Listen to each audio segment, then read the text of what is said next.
to the first class of Mathematics 1 for this semester.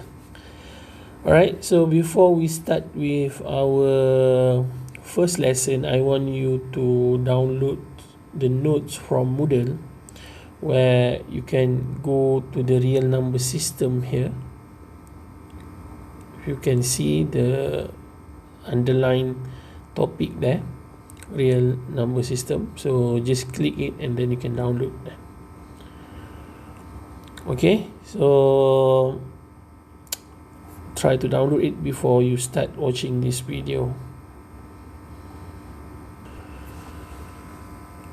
Okay, try to open the PDF file and then you are supposed to get this kind of notes.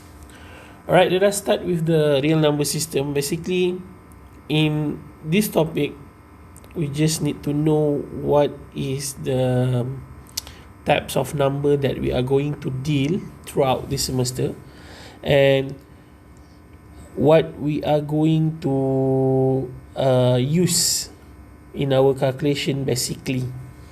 Alright, the first thing here, when we talk about number system, the type of number, so let me use my notes there. Alright, so when we talk about types of number,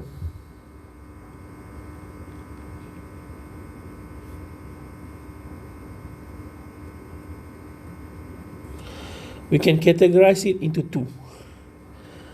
So the first one, we can call it as a real number.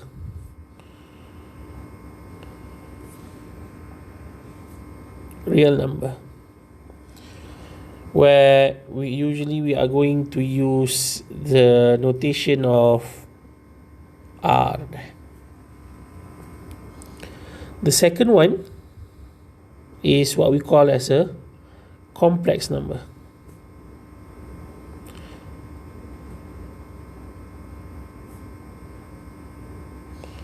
Or the notation for it, usually we are going to use C. So we have two types of number, where in first chapter we are going to try to understand the part of real number, and chapter 2 we are going to see on how to deal with the basic calculation on complex number. Okay, let's go back to our PDF file there. So the first part that you need to know in a real number system is that you should know what is the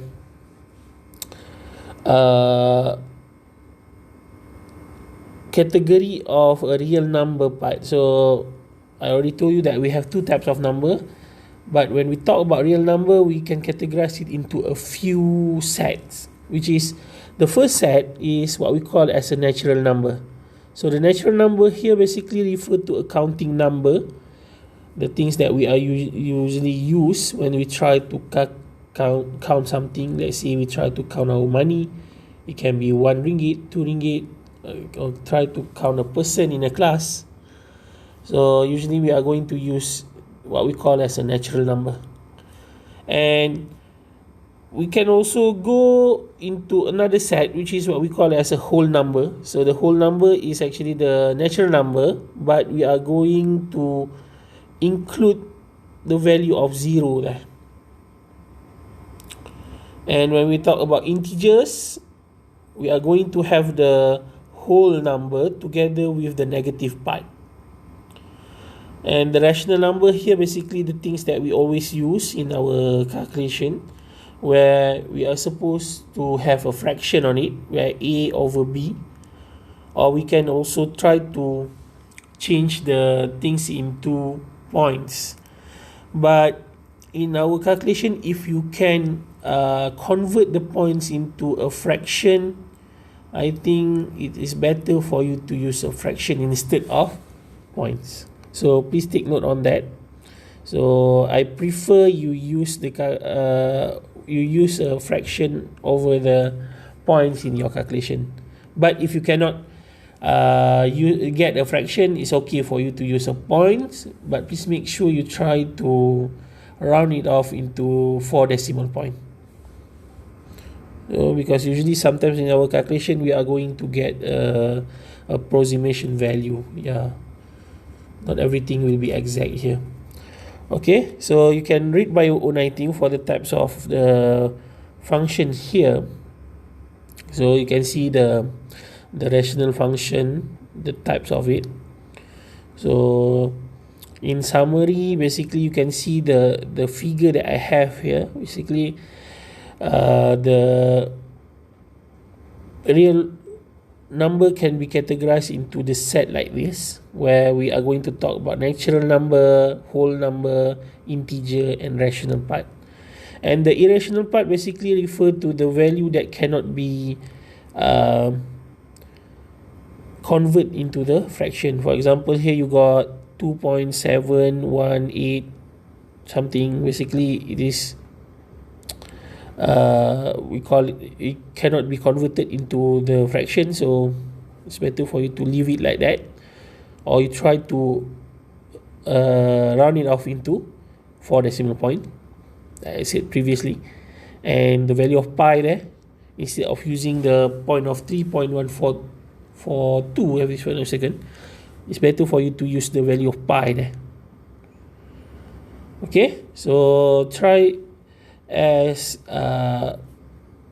accurate as possible to use the exact value instead of using a points. Try to avoid using points, because we try to get as exact answer as possible as we can. Alright, so I think you can read by yourself the next page there, where how we order the set of number. If you can see the number line that we have here, okay, where at the middle is always the value of our zero there, and for the right side it will be the value of your positive number, and on the left side it will be the value of your negative number. So if you try to sketch a graph, basically we are going to have a vertical line. So here, let's say if we try to deal with the graph, for example, we try to have the graph in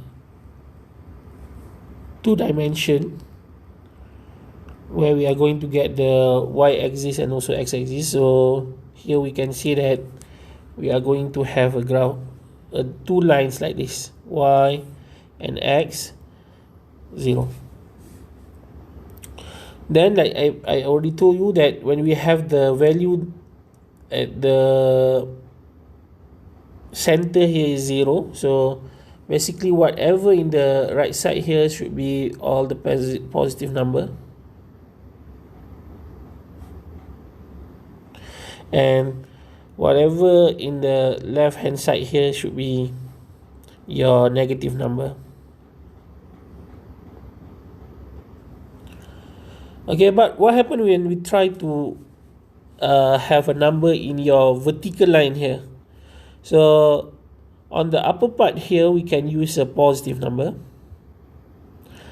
and we have a border of 0 there. So whatever on the bottom here, from here to here,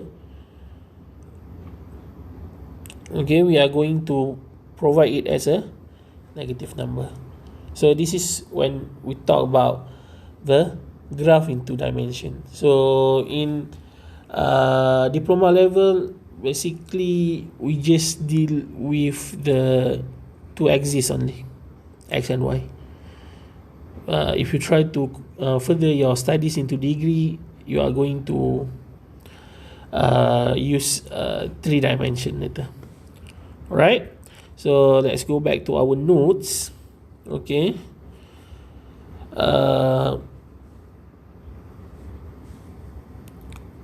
in this note also, we are going to see what we call as an absolute value part, where I think you already learned in your secondary school, where if you have here the calculation of 5 plus the negative 2, we are not going to immediately change the negative into positive, but we need to calculate it first, and whatever it is in the on the single digit, basically we are going to convert it later.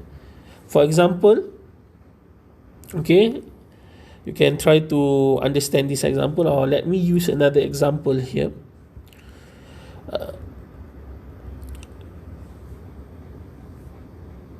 Okay, let's say here we have the calculation of the absolute value of 4 minus 7. So here we cannot immediately change the part of negative 7 into here into 4 plus 7.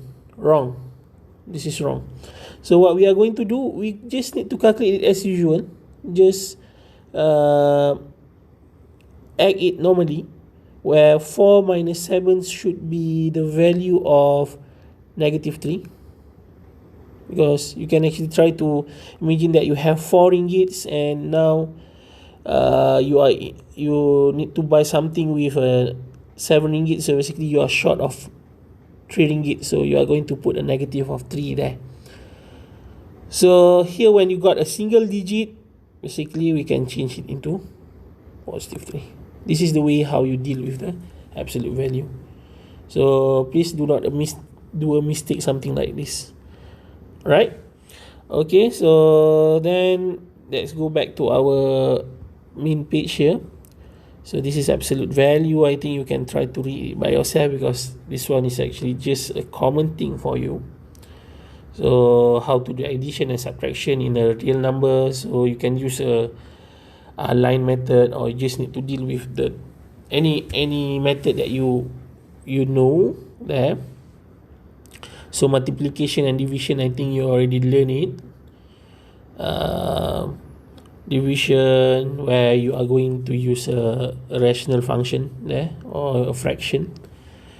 And the most important thing here is to need to understand what does it mean by the parentheses or the bracket there. So basically we have a few brackets, types of bracket, where we are going to have square bracket, curly bracket, a vertical bracket like this, where it represents the absolute value, and the square root. So when we talk about square root here, okay, when we talk about a square root, let's say here we try to calculate for the square root of 2. So basically we can change it into power, where square root of 2 is basically equals to 2 power of 1 over 2.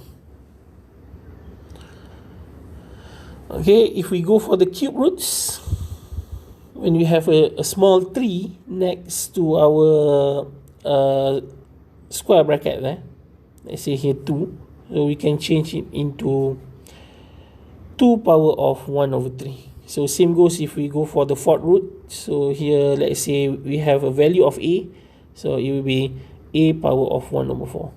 So what happens if we have the, let's say this is a cube roots and a power of 2 here. So basically if you want to change it into power, so basically you are going to get here a to the power of 2 over 3. So here, since the value of a is power of 1, 2 power of 1, 2, so basically we are going to get 1 there. So here, since the value inside your bracket is 2, so you are going to use 2 for it. Okay, so I think I stop here. We are going to go for another videos after this.